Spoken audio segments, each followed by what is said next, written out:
یو ځل حضور پاک دی او صحابي تپوس کو په مدینه شریفه کې، دا لومړی زمانه وه چې په لاره ځي نو ګډ وډ خلک ناست دي، پکې مسلمانان هم ناست دي او پکې مشرکان هم ناست، یهودیان هم پکې ناست، او دا عبدالله ابن ابی د منافقانو سردار دی هم پکې ناست دی. خو دې وخت کې لا دا نفاق نو اختیار کړی، لا دغه وخت کې کافر و. پیغمبر علیه السلام چې په لاره ته نو په یو څاروي باندې سورو، د هغه څاروي دوړې اوچتې دی، د پوزه پټه کړه داسې، او نبي علیه السلام ته په سپک نظر وکتل، ای سړیه وایي په موږ دوړې مه رالوځوه، او ستا د دې څاروي دا بوی په موږ ښه نه لګي، هلته کې دا څاروی دی خوا بوځه. ګوره حسد یو حسد. حضور پاک مبارک زر د څاروي نه کوشو ورغې سلام یې د قرآن شریف یو څو ایتونه یې ورته وویل، او دې ټولو خلکو له اسلام دعوت ورکړه چې تاسو مسلمانان شئ. عبدالله ابن ابی ورته څه وایي؟ یاره وایي که دا خبرې دی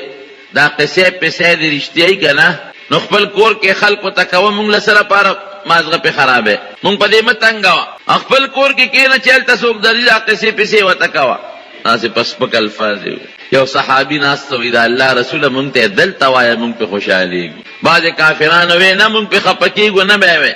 جګړه جوړه شو، پیغمبر علیه السلام هغه جګړه ختمه کړه. چې لاړ د هغه صحابي تپوس له د انصارو د یو قوم مشر چې څنګه ورغې، نبی علیہ السلام هغه ته ګیله وکړه، یاره وی عبدالله ابن ابی خو نن زما ډېر سپکاوی وکړه، په لاره تلم نو مې ما ته سپک وکتل، او زما څاروي دوړې وکړې نو هغې ته یې په سپکه وکتل، او بیا ما دعوت ورکړه نو مې راته ډېرې سپکې ووې. صحابي ورته څه وایي؟ وی د الله رسوله مه خفه کېږه، وی ستا د راتلو نه لږه موده مخکې د دې ټولې مدینې او ګردونوا خلکو دا فیصله کړې وه چې دا عبدالله ابن ابی خپل مشر جوړوي، دی بادشاه کو د دې خپل علاقې، او د مشرۍ تاج پټکې ورته په سر و، دا پټکې د مشرۍ نښه ده، دته یې د مشرۍ پټکې په سر و، خو ته چې رالې مشري لاړه برباده شوه، خلک ټول تا پسې شو. بیا خو نبی علیہ السلام د ټولو مشر دی، د صحابه او د مسلمانانو مشر خو بیا پیغمبر علیہ السلام دی، بل څوک خو نشي کېدی. نو یې خلک ستا تابع شو او تر دې ټولو خلکو مشر شوې، نو د تا سره حسد پیدا دی، د دې وجې دا چلونه کوي. مه خفه کېږه، که ته نه وې راغلې نن به زموږ د ټولو بادشاه دی، خو ته رالې د بادشاهي ختمه شوه، د مشرۍ پټکې لاړ په خاورو کې پرېوت، د دې وجې نه تا سره دې دا بغض او حسد کوي. دی ګوره د حضور پاک سره حسد، ظاهر کې به باقاعده کلمه وې، یارېده بیا وروسته کلمه شروع کړه، او منځونه به هم کول، او جهاد ته به هم ته، خو موقع به یې تلاش کوله چې کله به د پیغمبر علیه السلام څوک خلاف خبره وکړي چې زه پکې ځان وردن نه کړم. یو ځل په یو جهاد کې د یو انصاري د مدینې د باشنده او د مهاجر په منځ کې جګړه راغله، په یو حوض باندې څارویو به کول او په هغې کې جګړه جوړه شوه. چې جګړه جوړه شوه مهاجر لګې شو، هغه انصاري یې په سر وو. انصاري چغه کړه یا الانصار، ای انصارو راشئ شابه زما مدد وکړئ. مهاجر چغه کړه یا المهاجرین، ای مهاجرینو راشئ زما امداد وکړئ. چې نبی علیہ السلام دا خبره واورېده پې خفه شو، وی دا بدبوی او څښا اوازونه خلک ولې کوي چې مسلمان دی، نو دې کې قومیت نشته چې دا زما قوم دی او دا رده قوم دی، که دا هر قوم دی او مسلمان دی نو ستا ورور دی، دا پکې نشته چې انصاري د انصارو ته آواز کوي او مهاجر د مهاجرینو ته آواز کوي، دا غلطه خبره. جنګ یې ختم. دا عبدالله ابن ابی د منافقانو سردار په دې موقع موجودو، دته چا وی هغه د مهاجر زمونږ د مدینې یو سړی ووهه، نو ده خو مقومن ته، ده خو د دې موقع په تلاش کې وی ښه ډېره سپکه خبره یې د حضور پاک په شان کې وکړه، ډېره سپکه خبره. او دا وی لئن رجعنا الى المدینة لا یخرجن الاعز منها الاذل، یاره وی داسې کار دی چې مدینې ته لاړ شو که نه نو موږ د عزت خلک یو او دا مسلمانان بې عزته خلک دی، موږ به دیو باسو پرېږدو یې نه دا مهاجر به شړو. یو صحابي راغی حضور پاک ته دا خبره وکړه، زه خو وی چې د مدینې خلک به زما ملګري شي او نبی علیہ السلام او د هغه ملګري به وباسو، دا چېرته کېدی شوه؟ د مدینې خلکو خو په حضور پاک ځانونه قربانو. پته ورته ولګېده چې د خولې نه خو مې غول ووتل، غلطه خبره ووته او خلک خو مې بیا نه ملګري کېږي. نو حضور پاک د پسې سوال جواب وکړه عبدالله ابن ابی پسې، دې خوا راشه، وی تا دا خبره کړې ده؟ نو قسم یې وخوړه، وی زما دې په خدای قسم یې که داسې ما ویلي، دروغ یې. حضور پاک د هغه صحابي نه خفه شو، وی ګوره په دروغ لري په سړي الزام ولګاو، قسمونه خوري چې دا ما نه دي ویلي او تا ویلي دي.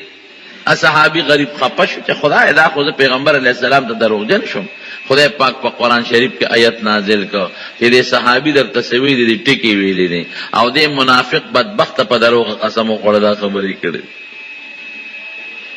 نبی علیہ السلام چې کله مدینه شریفې ته لاړ، د زوی سوچه مسلمان او د عبدالله ابن ابی او د زوی نوم یې عبدالله، راغی پیغمبر علیہ السلام ته کېناست، وی صاحب زما پلار ستا په حق کې سپک لفظ ویلی دی، نو ما اورېدلی دي چې تا زما د پلار د مرګ اعلان کړی دی، نو په بل چې مه وجنه که وجنې یې نو ما ته ووایه چې زه یې مړ کوم. اوس به زما د پلار سر ستا په خپو کې پروت دی. حضور پاک وی نه دا دروغ دی، نه په تا وجنم او نه په بل چا وجنم. سره د دې دا زوی ورپسې لاړ، دې په لاره را روانو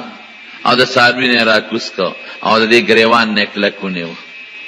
دی ورته وایي د عبدالله ابن ابی، هلکه عبدالله ته زما زوی نه؟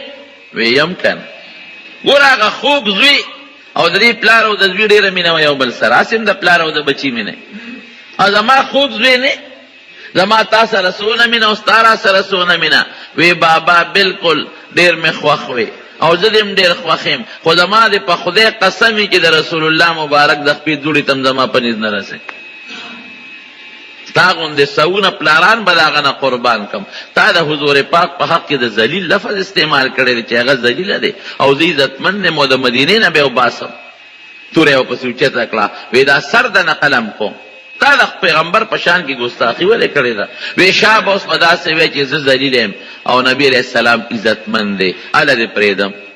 وی ښه زه ذلیل یم او حضور پاک عزتمند دی. وی بیا ووایه، وی زه ذلیل یم او حضور پاک عزتمند دی. وی بیا ووایه، وی زه ذلیل او حضور پاک عزتمند دی. وی زه اوس مې پرېښود. حسد د هغه نه نه وته، زوی یې څونه سوچه مسلمان، لیکن د هغه سپېره نه حسد نوځي. کم وخت کې چې مري نو بیا هم سوچه مسلماني نه قبلوي. او یقین یې څونه دی، زوی ته وایي وی چې زه کله مړ شم نو پیغمبر علیه السلام به راولي چې جنازه په ما وکړي. ورته پته وه چې دی خو په ما جنازه نه کوي. او وی د پیغمبر علیه السلام نه به کمیس اخلي ماله به راوړې نو د ما کفن کې به د هغې کمیس شامل. مطلب یې دا و چې د هغې کمیس به د برکتي نو ما ته به الله عذاب نه راکوي. ګوره دونه ورته پته. بغض حسد خطرناک شی دی. ولې شیطان ته دا پته نه چې زه د خدای خلاف کوم اور ته به ځم؟ شیطان ته دا پته نه و چې آدم علیه السلام ته سجده ونه کم ذلیل بشم. شیطان ته دا معلومات نو چې د خدای مقابله کوم، د خدای دشمنی کوم، دنیا کې خو به وکم خو مال آخرت کې به الله سزا راکوي. لیکن حسد یې پړه کې پروت دی. حسد خطرناکه ګناه درونو، الله دې امتې وساتي. زوی یې راغی نبي علیه السلام ته، وی دا الله رسوله زما پلار وصیت کړی دی، پلار مې مړ شو وصیت یې کړی دی. یو دا وصیت کړی دی چې جنازه به پې ته کوې، او دویم یې دا وصیت کړی دی چې ته به خپل کمیس راکوې چې دې پلار ته لمبولو نه پس ور واچوم. حضور پاک زر خپل کمیس وله ورکړ، وی دا ورته واچوه. حضرت عمر راغی، وی صاحب هغه منافق لري خپل کمیس ورکړه، دا د منافقانو مشر. وی عمر دا مې وله بدل خلاص کړ. د بدر په قیدیانو کې زما تره حضرت عباس نیولی شوی و او د هغه کمیس نو دی عبدالله وله کمیس ورکړی، عبدالله ابن ابی. دی د هغه په قد برابر و، دواړه لږ لوړو، نو ما وله هغه تره بدل خلاصاو. او زوی ته وله وی چې کله جنازه تیاره شي نو ما ته ووایه زه به درځم جنازه به پې کوم. چې جنازه تیاره شو نو زوی ورپسې راغی، وی صاحب د پلار جنازه مې تیاره ده. حضور پاک لاړ، صحابه هم ورسره چې څنګه جنازې ته ورمخکې کېده، حضرت عمر ورمنډه کړې، د لمنې نه یې کلک ونیوه. د الله رسول په چا جنازه کې؟ بی بی حضرت عایشې صدیقې رضی الله تعالی عنها هم د تهمت لګولی. ابو جهل دا ګناه نه ده کړې، دشمنو د پیغمبر علیہ السلام مخ په مخ ور سره جنگیدل دي لیکن کورانو کې ولا ګوت نه دیواله عتبه دشمنو شیبه دشمنو ولیدی دشمنو امیہ دشمنو غټ غټ دشمنان د مکه پیغمبر علیہ السلام سره مخ په مخ جنگیدل دي لیکن د نبی علیہ السلام په جامع داغ نه دی لګول او د سپیره خو غم نه دی برېخه قرآن شریف بیا د عائشہ بی بی صفی وکړه قرآن کې آیت نازل شو اولئک مبرؤون مما یقولون لهم مغفرة دا خلق دا بیبیان بری دی دا دوی چی دی دروغ وی دروغ الطیبات للطیبین پیغمبر پاک دی بیبیان بیم پاک کی دا پاک شخصیت پا نکاح کی پہلی تخذہ نشی راتنے دا پاکی دی بیبیان قرآن صفحی ورکلا حضرت عمر ورطوئی ویدہ اللہ رسول دا ظالم دی پدس جنازہ کے فلان کی وقت کے تا پس دا ویلی دی فلان کی وقت کے دا ویلی دی فلان کی وقت کے دا ویلی دی او تا پاندے دا الزامون لگولی دی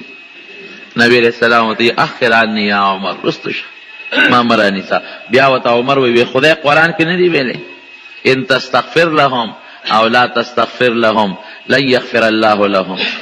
ان تستغفر لهم 70 مرتا لن يغفر الله لهم فتدیل او یا ظلم دا خدای پا دربار کے بخن اغوال بیم نبخم او یا کرتم بخن اغوال نی بخم نو تسن جنازہ کے حضور پاک عجیبہ شخصیت ہو گوال کچا با بغض حسد کو دی بہت سر نکو حضور پاک پر تسوئی وی عمر کما تا پتو لگی دا کہ دا او یو ظلو نا پزیات اللہ بخیز بولا دا او یو نزیات بخن اغوال دا زمانی دشمن او پا قرانو چارو الزام لگول او جامع داغدار کول او ما ته الله او یا کرته ویلی چې او یا کرته بخنه غواړي نه بخم کدا او یو نزیات بخلی کیږي دا او یا نزیات ولا غواړم رستو شو عمر رستو شو پجړا شو عمر حضرت نبی علیہ السلام میں جنازہ وکړه او بیا دون احسان وسره وکړه چې د جنازې نه پس قبر ته په خپل کوسته او خپل لاړې مبارکې په پاسه اوتو کله او لحد کې خو چې د قبر نرو جبريل علیہ السلام دا آیتونه راوړل لا تصلي على احد منهم مات ابدا ولا تقم على قبره ګورې پام کو نن دې وکړل خو عمر چې سویل وټی کې ویلې دي د نن نفس چې د دې منافق په قبرم اون درېږي او جنازم پیونه کې او منافق په جنازه نه دومره خطرناک دشمن ګور ورته پتا وا او حضور پاک ته قرآن شریف کې الله وای لا تصلي على احد منهم مات ابدا پدې خلق په جنازې نه کې ولا تقم على قبره په قبر به دعا تم نه درېږي دومره خطرناک مجرم دا د سره وجنا د حسد د وجنا نور سنو د حسد او بغض حسد خطرناک ګناه ځکه حضور پاک فرمای ایاکم والحسد دا ابو داود حدیث تے دا حسد نزانو ساتے فإن الحسد یأکل الحسنات کما تأکل النار الحطب وی حسد دا سے نیکی خوری لکا اور چی خشاک خوری یو پس خیدل دی دا جائز دی پس خیدل ستا ہوئی غیبتا و تا پارا بے کی ہوئی حسد خودی تا ہوئی چی خدا دل دا علم والے ورکڑی دی دا مال دی والے ورکڑی دا حسن خشتوال دی والے ورکڑی دی دا خدای سره جنگ کول دی او یو پس خیدل دی غیبتا و توی پارا بے کی پس خیدل دیتا وی کہ خدای دل دی علم ورکو زو سره حسد نکوم حسد کی بلی دا سوچی چی دا دا علم نوی دا مال نوی دا عزت نوی او پا پس خیدو کی دا سوچ نشتا خدای دا دل دا مال نصیبی خمالم دا سرا کی دا دل دا علم نصیب شی بدی میں نشی مالم دا سرا کی دا دل دا حسن نصیب شی بدی میں نشی ومالم دا سرا کے دا بیا جائز نے حضور پاک فرمائے لا حسد الا فی اثنین وی دے حسد نہ غبطہ مراد دا پس خیدل وی دو کسو تو پس خے گئے دو کسانو تا رجلن آتاہ اللہ مالا فسلته على حلقته فی الحق یو اغیر انسان چے اللہ والا مالا و دولت ورکو او بیا الله ولذل کې دا واچو لچ شاب پنه کلا رکې دا مال دولت لگاوا د تو پس خېګا دا وایا پړ کې چې خدایا کدا سے مال دی مالم را کړې وي د دې نصیب شي او کدا سے مال دی مالم را کړ چې زم نه کې پلارو کې لګو دا جیز دی ورجل آتاه الله الحکمه فهو يقضي بها ويعلمها. هغه انسان چې هغه الله علم ورکو دا به نه وي چې خدای د علم دی ولې ورکو، دا به وي چې الله ګوره دله د علم ورکو، دی دا د علم په برکت د خلکو فیصله کوي او خلکو ته خی خدای کدا سه علم دی مال راکړه د دې نصیب شي او کمال دی راکړو زبم د خلکو مینس کې په علم فیصله کوما او زبم خلکو ته د علم خیم. دا جیز دی او خراب سیسته پس خیدلم غری ګناه ده. نبی علیہ السلام فرمائی سلور کسان بیانی، سلور کسانو مثال ورکي. په ترمذی شریف کې دا حدیث ته او په ابو داود شریف کې مشته. و یو هغه سړی دی چې هغه عالم هم دی او مالدارم دی، علم هم شته او مال هم شته. دې دا مال د خدای په لار کې لګي، جماعت په جوړي، لار په جوړي، مدرسې سره امداد کوي، طالب سره امداد کوي او غریبانانو مسکینانو سره مددونه کوي، حج په کوي، عمره په کوي، طواف لپیږي، قربانی په کوي، صدقه فطر کوي، ور په خزه کې د خپل مال لګي. یو دا سړی دی. دویم سړی هغه دی چې دې سړی ته پسخېږي، دی وای یا الله دې سړی له خدای ډېر مال ورکړی دی او پوهه دې مو ورکړی ده، خدای را د خو نصیب کې خپه پې نه، الله که داسې مال دی مال هم راکړه او داسې پوهه دې مال هم راکړه چې زم دقسې مالی زما او دې په نیک لار کې لګوم، جماعت پې جوړوم، لار پې جوړوم، حج پې کوم، عمره پې کوم، مسکین لا فقیر لا نیکانو لا ورکوم. ګوره یو مال لګئی په نیک لار کې، بلې تمنا کوي، ارزو کوي، پسخیږي. حضور پاک فرمایي اجرهما سواء، د دواړو اجر او ثواب برابر دی. ته چې یو سړی دی ولید چې هغه په نیک لار کې مال لګئی او تو پسخیږي چې خدای که داسې مال زما وي ما به هم داسې کول، د هغه برابر ثواب تعالی الله درکوي. اجرهما سواء حدیث کې راځي. وی بل داسې سړی دی چې مال خو شته خو علم او پوهه نشته، نو مال په غلط ځای کې لګوي، سینماګانې پې ګوري، ډیشونه پې ګوري، پردو ښځو باندې لګوي، په جوارو کې لګوي، په مردارو کې لګوي، ورسونه ګناه ګټي. بل سړی دی څلورم او یره که داسې مال زما وي ما به هم سینما چکر لګاو، ما به هم په کلبونو ته چکر لګاو، ما به هم دغسې شراب څکل، ما به هم دغسې په ودونو کې اسرافونه کول، ما به هم داسې د ګناه کارونه پې کول. حضور پاک فرمایي اجرهما سواء وزرهما سواء. د هغه مخکې سړي چې هغه د ګناه په لار کې مال لګوي او دا بل چې دقه تمنا او سوچ کې د دواړو ګناه برابر ده. نو پس خیدل غبطه جیز دی، خو پنیکه کې ګوره خراب شي ته به نه پس خیږي. نو حسد خطرناکه ګناه درو. ابو جهل کې څه چلو؟ دی حاسدو، ډېر لوی حسد یو د حضور پاک سره. نبی علیہ السلام مبارک به د شپې د قرآن شریف تلاوت کو، د کورونو دیوالونه خو به داسې نو لکه زمونږ په شان غټ غټ، او نه د پردې دا رواج و هغه زمانه کې د پردې د احکامات هم نو نازل، نو چې حضور پاک به تلاوت کو نو بار به خلق اورېده. نو تاسو خپله سوچو کې چې د قرآن شریف تلاوتي او بیا د نبی علیہ السلام د مبارک خولې نه چې هغې کې خوند بزونو. د خلکو مخکې به دا مشران کافران نه راتلل او پټ به راتلل چې موږ د ده نه څه واورو چې دا دې څه وایي. د خلکو مخکې اورو بیا به راباندې خلک بدګمانه شي چې په خپله اورې موږ ته منې کوې. درې کافرانو په مکه کې دغه زمانه کې غټ غټ کافران، یو ابو جهل، یو اخنس ابن شریق، یو ابو سفیان. ابو سفیان رضی الله عنه وروسته مسلمان شوی. دا درې واړه د شپې په تیاره کې راغلي دي او د پیغمبر علیه السلام د کور نه یو ځای بل ځای ناست دي چې د ده دا خبرې مونږ واورو د شپې په زوره دا دې چې څه وایي چې دا دې څه وایي. ماسخوتن نه پیغمبر علیه السلام د قرآن شریف تلاوت شروع کړی. حضور پاک هم د کشف خاوندو،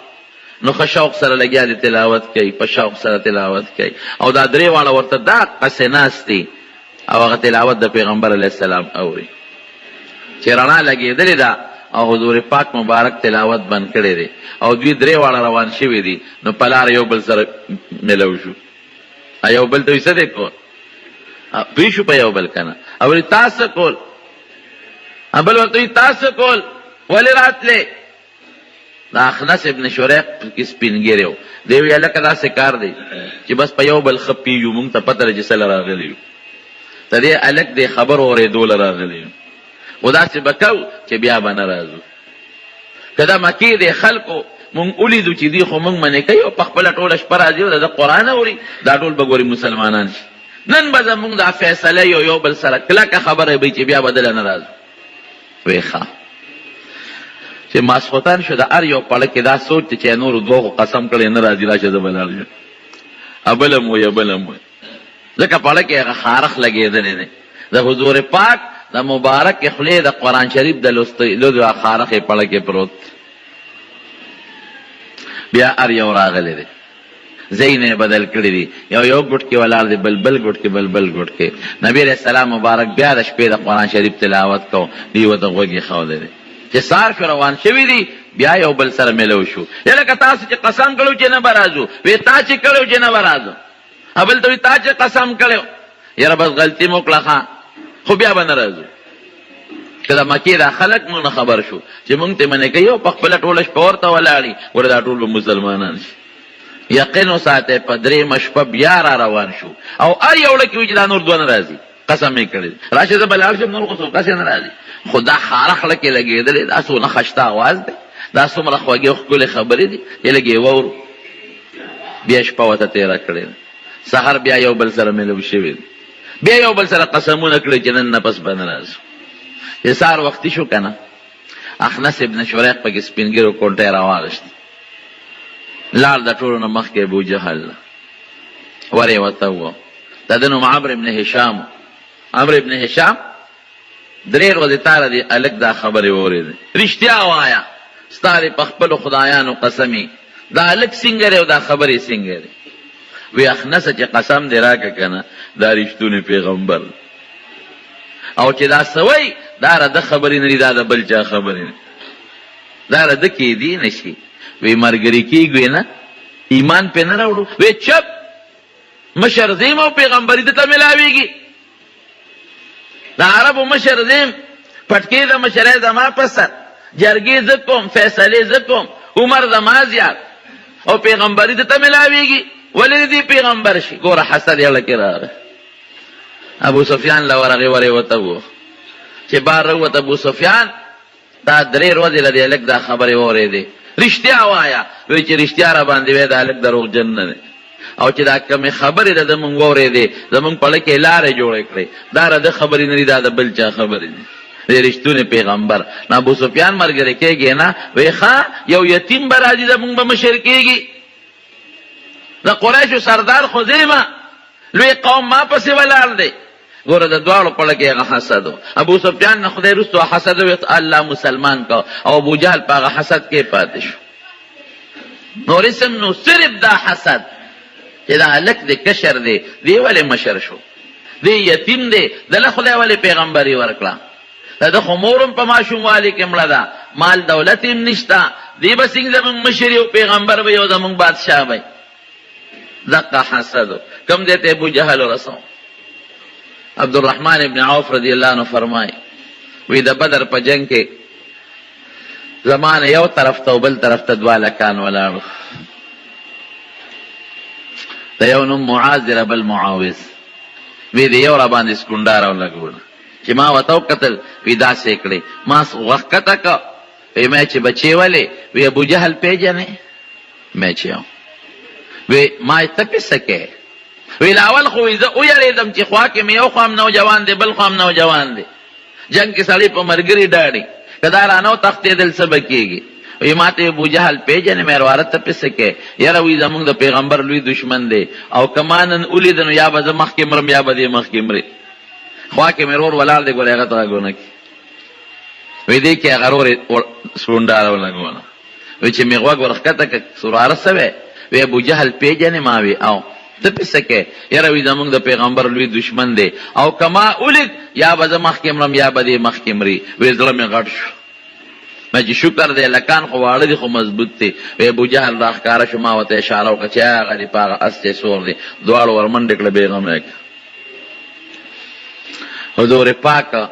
چې جنگ ختم شو وی څوک به لاړ شي ابو جهل به وګوري چې څه شو عبدالله بن مسعود رضی الله عنه فرمایي وی زورلو وی ده کې لګه غوندې ساوه لاس پې یخ وړه کولی نه شو وی زه ماشوم هم یو څپېړی مخکې والی ومه وی مې چې راشه خپل بدل تی واله وی په دې سینه مې ولې یو مضبوط ټوپ و وی ما ته وی د پلان کې زویه دومره لوړه سینه ولې د چالي دي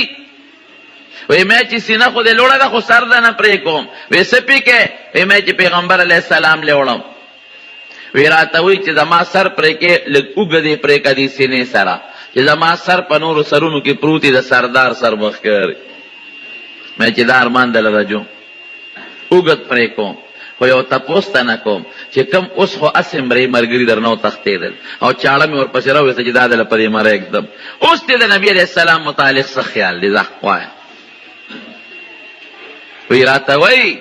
چې زما د پلات او په عزا او په منات قسمې په خپلو خدایانو چې د کم وخت نه د پیغمبرۍ دعوه کړې وه او په هغه ورځ مې څومره بدي شو نن مې هغسې بدي شي دومره حسد دومره بغض دومره کبر وی چاړه مې پې کېښود او سر مې ترې پرې کړ او نبي علیه السلام مبارک له مې راوړو خپو کې مې ورته وغورځو هذا رأس عدو الله ابي جهل دا د الله د دشمن د ابو جهل سر دی واله د الله رسول حضور پاک د شکریې نه د الله د شکریې دپاره سجده وکړو مونځ یې وکړو دا حسد دی ګوره ابو جهل یې کم ځای ته ورسو شیطان یې کم ځای ته ورسو عتبه امیه کم خو رسول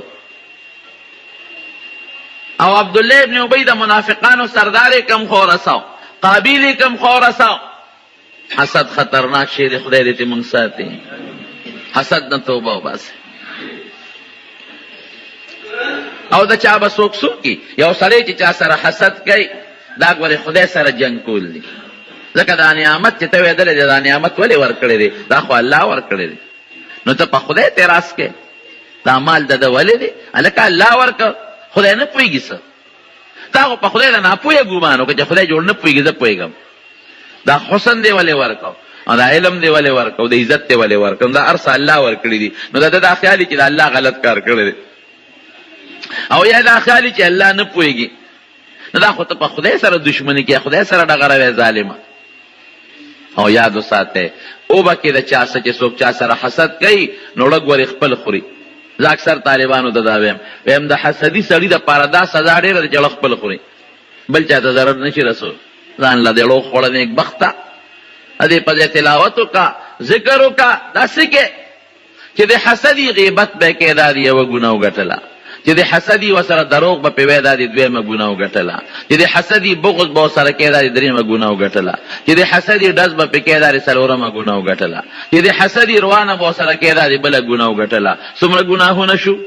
چې چا کې حسدي کبرجني کبر به کې دا د بله ګناه او دا ټولې ګناهې کبیرې دي غټې غټ ګناهونه دي قارون د موسی علیه السلام د ترز وی او د تره سکه د ترز وی هغه حسد موسی علیه السلام سره دا موسی دی ګوره د فرعون په کور کې لوی شوی دی د فرعون غلام دی او د هغه کور کې لوی شوی دی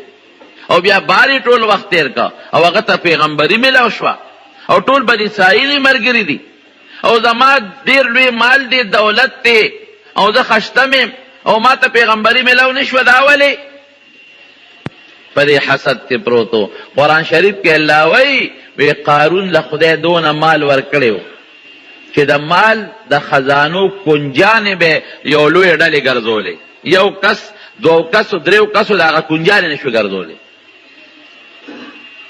او یو ځل وی د اختر ورځ وه په یو لوی شان او پروټوکول کې راووته خشته جامې یې چولې وې او کالیګانې یې چولې او بنګړي یې چولې پخوا به د سړو هم بنګړي یې چول لکه دا ګړی چې زمونږ خلک اچوي او خشته جامې او پیزار او څوک نوکران ته مخکې ځغله او څوک ته وروسته ځغله او ټینشن او منډې تړلې چې کوم خلک وو دنیادار هغې وی اوهو ارمان که داسې عزت او مال زموږ وي لکه د قارون چې دی او چې کوم نیکان بندګان هغې پام کوی ګورې دا د دنیا لږ مال دی او د قارون سپیره ژوند هم برباد دی د موسی علیه السلام سره حسد لري برداشت یې نه شو کولی د موسی علیه السلام نو یو ښځه یې ولمسوله وی چې کله موسی علیه السلام تقریر ته پاسي نو ته به پاسې الزام به پې ولګوې چې د ما نه د ګناه مطالبه کړې دومره لکونه روپۍ به دله درکړم پیسو ته خو څوک نشي ټینګېدی چې موسی علیہ السلام څنګه تقریر ته پاسید. د دنیا مجمع د بنی اسرائیل ناسته ده، قارون هم پکې ناسته چې د نن به زما رترز وي موسی علیہ السلام ذلیل شي. رونو عزت چې خدای چاله ورکړي، قسم په خدای کې د څوک اخیستی شي، او چې خدای څوک ذلیله کړي څوک هم ولې عزت نشي ورکول. اجینه پاسېده بیا کېناسته،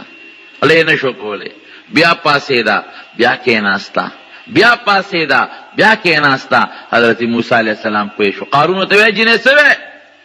ولې پاسېدې؟ مطلب دا چې چا به خبره کوه ابه کېناسته. بیا به پاسېده. قارون ته څه وی پاسې او کېنې. موسی علیہ السلام پوه شو جینې ولې پاسېدې؟ وی صاحب ما نه غلطي وشوه، زه یو مقصد له چا راله پیسې میسې ویلي دي چې دا خبره به کې، خو د خدای نه یریږم نه وایم. وی چا درته ویلي دي؟ وی دغې قارون. څه راته ویلي دي؟ وی په موسی علیہ السلام باندې الزام ولګوم، خو الله نه یریږم، د خدای پیغمبر مخ نه دې نورانیت او رڼاګانې خیږي، زما توبه ده ما معاف کا، نه ویم دا خبرې نه کوم. موسی علیہ السلام خو هم جلالي سړی وی ښه قارونه دومره بغض ما سره لرې، دومره حسد لرې، زه اوس ستا پیسې دې تا بچ کي، ځمکې ته ویې راکاږه. ځمکه ورته وشتېده او قارون پکې ننوت. چغې وی وی وی وی راکاږه راکاږه، مرۍ پورې سینې پورې مرۍ پورې سره پورې ځمکې ښکته کړه. نبی علیہ السلام فرمائی وی په دقه خپه باندې الله جمدې ساتلې دي، په دې ځمکه کې تاویږي او تر قیامته پورې به دغسې چورلیږي او تاویږي به. رب العالمین حضرت موسی علیہ السلام ته فرمائی وی سونه چغې درته ووالې چې موسی زما توبه را معاف مې کا، حیرت رضویه معاف مې کا، زما توبه ده. ویړو معاف کو دی نه؟ وی الله په مې الزام ولګاو او زه یې رسوا کولم، ما ځکه معاف نه کو. وی که ما له یو چغم را کړی و ما بخه. پته الزام خو په مې الزام، پیغمبر خو د خدای وي، یو چغې والی و ما معاف کو. اوس پیره تا ته چغې والی ما ته چغې نه والی. حسد دونه خط. قارون یې کم ځای ته ورسو، مال پاتې شو په دنیا کې، خزانې هم پاتې شوې، دولت هم پاتې شو، لار د ځمکې په تل کې اوس هم تاویږي راتاویږي. نو خدای هم د حسده ساته، بالکل به حسد نه کوې، توبه به وباسې. لکې به هم دا وایې دا شیطان سړي ته اچوي دا څیزونه، خامخا شیطان د انسان دشمن دی، دا سړي ته خامخا دا وسوسې اچوي. حضرت آدم علیہ السلام چې کله الله پیدا کو نو دې فرشتو سره یو مشوره غوندې وکړه چې زه په دې بخت د ځمکه یو خلیفه پیدا کوم، څنګه م خوښه ده. نو فرشتو مخکې په دې مخ د ځمکه پیریان لیدي، پیریان الله مخکې پیدا کړي. پیریانو یو بل سره قتل و قتال کول، یو بل به وجل او په دې ځمکه کې فساد کاو. نو فرشتو دغه ته وکتل چې دا خلیفه په ځمکه کې پیدا کې، اب هم لکه د پیریانو غوندې وي، دی به هم په ځمکه کې فساد کوي او قتل و قتال به کوي. نو فرشتو الله ته وی الله په ځمکه کې نور مخلوق مه پیدا کوه، زمونږ خدا رای ده، ځکه مونږ د پیریانو حالت په ځمکه کې لیدلی دی. دی به هم یو بل سره قتل و قتال او جګړې کوي او فساد به کوي. الله ته به خپی. بیا د فرشتو د الله په خفګانو الله بیا به ته خپی. او که عبادت له پیدا کې نحن نسبح بحمدک ونقدس لک، خدای مونږ ته عبادت کوو کنه بل چاته ساجد. الله وی انی اعلم ما لا تعلمون، مال چې کومه پوهه شته نو هغه پوهه ستاسو نشته، یو خلیفه پیدا کوم. شیطان دا خبرې واورېدې هم پې پیښ شو، ځکه دې بره په فرشتو کې اوسېده. دومره عبادت دی شیطان کړو چې دا خپل عبادت په ذریعه اسمان ته رسېدلی او د فرشتو په ډله کې به هلته اوسېده. رب العالمین د آدم علیه السلام د جوړولو دپاره د ځمکې نه خاوره خټه راغونډه کړه او هغه خاوره په جنت کې یو ځای کې د هغې نه د آدم علیه السلام یو تابوت جوړ کړ، لا روح یې پکې نو اچولی. نو فرشتې به هم پې ګرځېدې چې ردنه به خلیفه د الله جوړیږي، او شیطان به هم پې ګرځېده چې ردنه به خلیفه جوړیږي. شیطان چې راغی دې له تینګړی ورکړه دې خېټې له چې ورکړه ټنګ ټنګ یې کول. یاره وی شی نقصانی دی خواه ځکه کم شی چې ټنګ ټنګ کوي ډډی دا خراب شي وي کمه اونه چې ټنګ ټنګ کوي ادنه ډډی هغه خراب وي او کم لرګی چې ټنګ ټنګ نه کوي دنه ډډه نه هغه ډېر قیمتي وي نو چې دا خېټې له تینګړی ورکړه او ډډوالی ته معلوم کړو چې دا خو ټنګ ټنګ کوي دنه ډډ دی وی شي کې نقصانات ډېر دي دا حق وخت نه د پړه کې ګورې حسد د حضرت آدم علیه السلام سره پروت و عبادت برز کوم په اسمانونو کې او خلیفہ الله بل جوړی پیریان شته زما بچی او زما اولاد پکار دي چې ما ته حکم وکړي چې دا خلیفہ ګان شي نو بل به خلیفہ پیدا کوي بغض حسد واغشت کله چې حضرت آدم علیه السلام کې الله روح واچو او انسان ته جوړ کو نو الله حکم وکړ دې ټولو ته دیم پکې موجود و خو فرشتے زیادې وي دې پکې کم اسجدوا لآدم ځکه دې آدم ته سجده وکړه فسجدوا الا ابلیس ټولو فرشتو سجده وکړه سره د دې چې فرشتو دا مشوره ورکړې و چې مې پیدا کوم هغه شیطان نے مشوره نه وغوښته شیطان ته نو ویل چې آدم پیدا کوم شیطان دا نو ویل چې مې پیدا کوم او فرشتو دا ویل چې الله مې پیدا کوم نو پکار دي چې بغض کو حسد کو چې فرشتو کړي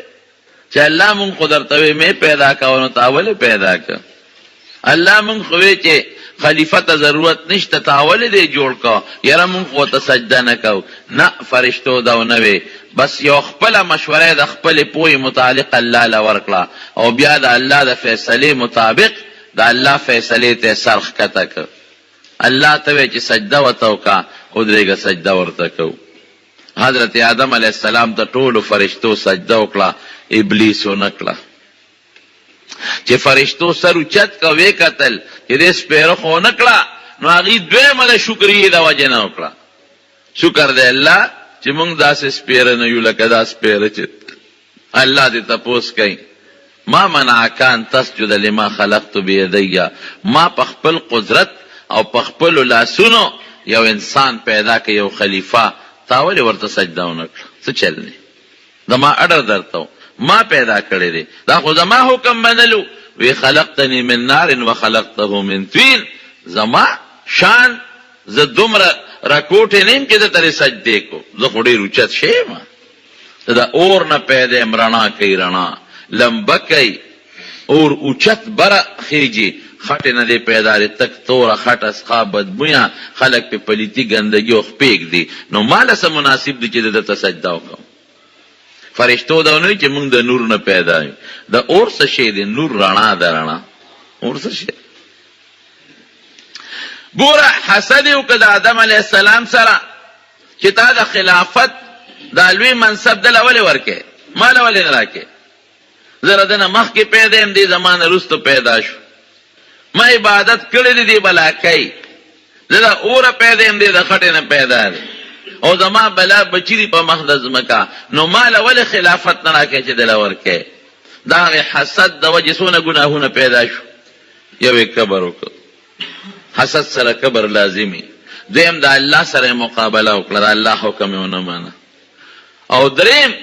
الله سره په مقابله کې پریوات الله ورته وی خدای و نه کړوي خمه کړی دي ګورو با ور الله ته بڑے والے ګورو با دې به خلیفہ کې اور د بچی په دنیا کې پیدا کیږي یا ارزه کې چې پیدا کیږي زه په شاور د دې بچو سره پوښه دله به د ار طرف نه په د حمله کوم د مخ نه به په کوم د شان به په کوم د خي طرف نم د ګس طرف نم د بر طرف نم او چې الله ستاکم د دن امیدونه دیو بنه پوره کیږي او خدای سره مقابله شو حسد دونه خطرناک ګناه ده نو پاسمان کې لومبه حسد دا چاوک دا شیطان او ابلیس پس مکه کې بیا لومبه حسد چاوک د آدم علی السلام زوی قابیل دا بقیده وا چې د آدم علیه السلام بیبي او حضرت حوا علیه السلام دا غینه به دوه بچی برخ پیدا کېدل یو بالغ او یو بجنه یو غلطه خبره مشوره ده وی سار به بچی کېدل او مازیګر بم کېدل دا دروغ دی دا غلطه خبره ده. لکه څنګه چې عام د انسان په 9 میاشتې کې یا څه کم زیات اولاد کېږي دقسې بچي به پیدا کېدل، خو الله به زر زر لویون. نو کم الک سره چې به کومه جنۍ پیدا شوه هغې سره به د هغه نکاح منع وه، او بل کال چې به کوم الک او جنۍ پیدا شو د هغې به هم یو بل سره نکاح منع وه. د یو کال الک له به د بل کال د هغه بل برغونې خور په نکاح کړه، او د هغه بل برغونې خور به د دې مخکني برغونې رور سره په نکاح کړه. اتفاق دا چې قابل سره کومه خور پیدا شوه خشته و ښکلې و، او حابیل سره چې کومه خور پیدا شوه خشته نه و ښکلې نه و. حضرت آدم علیه السلام د الله د فیصلې مطابق او د شریعت د قانون مطابق دواړه زامن کېنول. قابیل ته وی د حابیل برغونې خور به تا ته په نکاح کم، او حابیل ته وی چې د قابیل برغونې خور به تا ته په نکاح کم. قابیل لوچت شوی دا ولې دا چرته کېږي؟ زما خور ما سره چې پیدا د ښکلې ده هغه ماله مناسب ده ځکه زما برغونې پیدا ده، او حابیل پیشه او خپله خور یې پیشه، زه خپله خور دله نه ورکوم. دی په ما ولې اوچته مشر زیم مخکنی قابل پیدا مشر زیم خور زما ښکلې ده او دا ته دله ورکې، دا نه منم. ګوره حسد یې وکړه، د حابیل سره حسد وکړه چې دی به څنګه زما خور په نکاح اخلي. نو څومره ګناهونو کې مبتلا شو. یو ګناه پیدا شو چې د آدم علیه السلام پلار یې دی هغه سره یې ډغره وواله. دویم د خدای پاک حکم یې ونه منه الله سره یې ډغره وواله. او دریم څه کوي؟ شیطان راغی وسوسه ورته واچوله، وی هر کله چې ستا دا خور به هغه ته په نکاح کېږي، ځکه دا قانون دی. وی څه وکم؟ وی دا رور دې مړ که لار به درته خالي شي. آدم علیه السلام دواړو ته بچې یو چل درته ښیم قرباني وکړې چې د چا قرباني قبوله شو او په حق یې، ځکه ما خبره خو منې نه. هغه زمانه کې به د خیرات د قبلېدو دا طریقه وه چې د بر نه به اور راکوش و هغه شی به وسوځو. نو چې د چا خیرات به قبول و اور به سوځاو، او چې د چا اور به خیرات ونه سوځو دا به د نه قبلېدو نښه. وی قرباني وکړې. نو د قابل به پټي کرل زمیدار او حابیل به ګډان او چیلې ساتلې. حابیل نو حابیل لار یو خشته ښکلې ګډې راوست او هغه د الله په نوم ذبحه کړ او په یو غر د پاسه هغه غوښه کېښوله. او قابل کې هغه فطرت پروت و، دشمني حسد، د خپل پلار خبره هم نه منله، هغه سسخا غنم منم غله راواغېسته او دا د خدای په نوم خیرات په یو غر یې کېښوده. اور راغی د حابیل هغه ګډې وسوځاو، او د قابل هغه غله هغه سخا قبوله نه شوه. آدم علیه السلام ورته وویل که نه وګوره وی د هغه قرباني قبوله شوه ستا قبوله نه شوه، په حقه دی ورته په ناجایز دی. نور هم حسد زیات شو چې ښه د هغه قرباني قبلیږي او زما نه قبلیږي، نه منم د پلار دا فیصله. حضرت آدم علیه السلام حج لاله او قابل را لګي شو، شیطان ورته وسوسه واچوله وی دا رور دې مړ که لار به درته کولو شي، او که دا رور دې جمدي وي نو ګورې ستا دا خور هغه خامخا ورکوي. بس اوچت شي او کاڼې راواغېسته او دې حابیل ته وایي د دې فیصلې نه صبرېږي او که نه صبرېږي مړ دې کوو. او دا خو د ما د پلار وینا ده، د ما پلار پیغمبر دی او دا د خدای وینا ده. وی وجنم دی، وی کته مې وجنې ما انا بباسط یدی الیک لاقتلک انی اخاف الله، زه د الله نه یریږم، کته مې وجنې مړ مې که خو زه لاس در باندې نه پورته کوم. قابل لګې شو حابل یې مړ که. حضرت آدم علیه السلام راغلی دی حج له بیت الله له، چې واپس ځي علماء لیکلی دي نو بعضې څیزونه بدل بدل دي. په بعضې اونو کې میوه نشته، په بعضو اونو کې غنې او ازغي پیدا شوي دي. بعضې څیزونه ورته بعضو کې میوه شته خو چې راشوقي ترخه ده، الله داسې شوي دي. دا خو دا ځینې میوه ترخه شوې ده او ځینې میوه خوږه ده. بعضې بوټو کې میوه نشته، بعضو کې ازغي او غنې پیدا دي، حضرت جبرائیل علیہ السلام ولا راغی وی دا انقلاب پا دی مقدس مکہ ولی راغلی دی وی دا ستا یوزوی قابل لگی شوی دی غبل وجل اللہ پی دومره خپه شوی دا زرگونو لکونو کرولونو اربونو بوټو نه میوه ختم کړه او دا ډیرو اونو میوه تر خکړه او په ډیرو بوټو کې غټ غټ ازغیرا پیدا کړل دا حسد وجه ده حسد د وجه نه بغض پیدا شو او بیا دا بغض چې کله پیدا شو سوی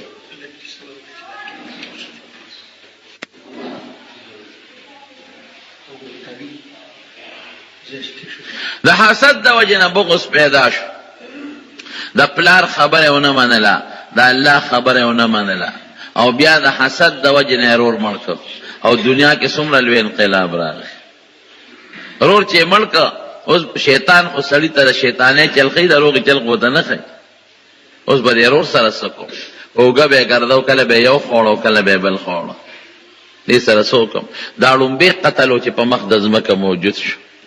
نبی کریم صلی الله علیه وسلم فرمایي چې لومبه د قتل د مسلمان بنیاد قابل کې خود نو تر قیامت پورې چې څومره خلق قتلونه کوي د قاتل چې څومره ګناه کېږي د دې ټولو برابر ګناه به د قابل هم کېږي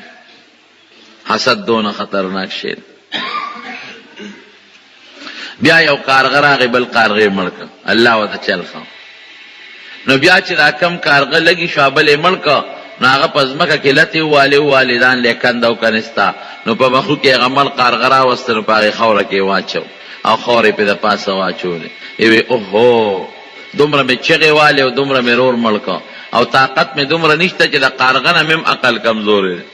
هغه له د خخولو چل ورته و ما له د خخولو چل نه راته نو کندیو کې کنستل او حابل یې پکې واچو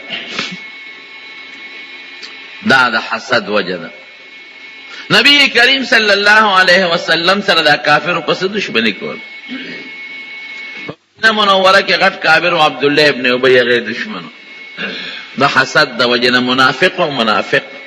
په خله به باقاعده کلمه وی اشهد ان لا اله الا الله واشهد ان محمدا عبده ورسوله بالکل په خله به کلمه منځ به هم کو جمعات کې د نبی علیہ السلام سره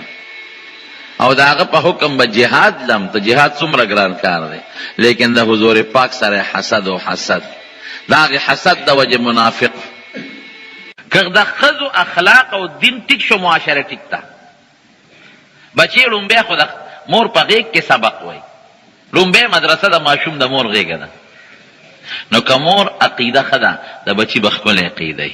که د مور اخلاقی خدي د بچی بخشته اخلاقی که مور د خدای نه یریږي او منځ کې روجي نسی نو بچی به منزله پاسي او بچی ته هم اخلاق خي او که مور منځ نه کوي بچی ته بس منځو خي مور د خدای نه یریږي بچی ته به د خدای یاره څنګه خي دا څه ده کنه مور بد اخلاقه د کنزل کوي نو چې خله کې کنزل دي نو بچی به ته کلمه زده کوي چې هغه کنزل کوي بچی به هم ته کنزل زده کوي او کله مور کلمه وای